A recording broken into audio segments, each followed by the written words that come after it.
In terms of the big investment themes that you're talking to clients about, what are the trends for 2019 that we need to keep in mind? 2019 is going to be the year of sustainable investing, or as the industry coins it, environment, social, and governance.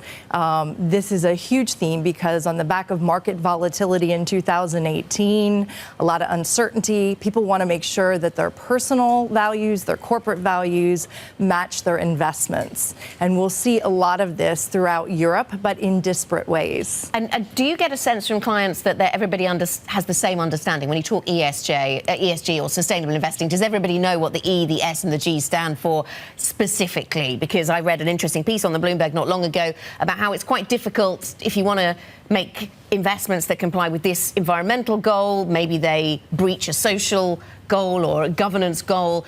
Getting them all to chime can be quite tricky. Well, first of all, there's a broad spectrum of definitions, and we spend a lot of time as an asset management business in front of investors talking about the definitions and how we define them.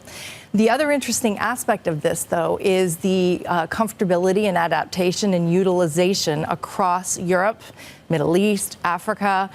It's disparate. You look at an area like continental Europe, from soup to nuts, their pension schemes will have everything in from excluding weapons, nuclear, fossil fuel free and the like, but they've even evolved to see things like food or recycling into their strategies.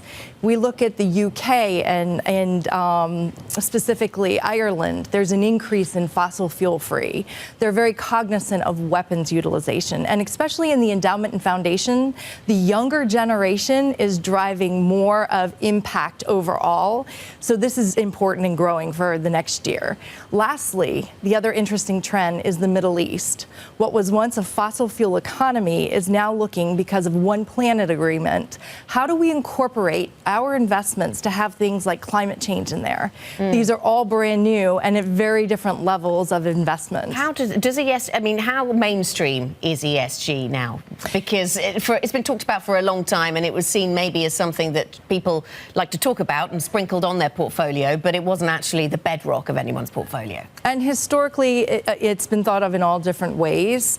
Asset managers are getting clearer definitions. We have a very clear definition. We've been managing 85 billion in this space for over 25 years. So as we sit down with someone and explain where we are, we have an integrated process.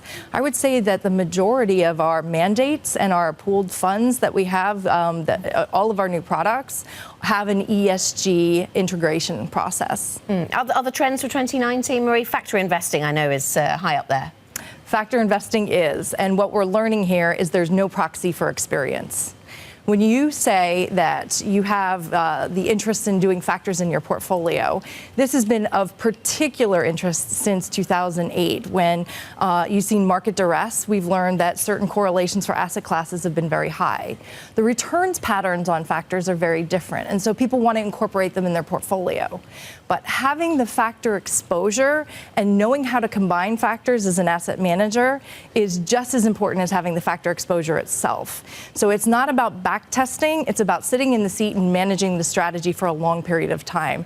And this has been front of mind for a lot of investors.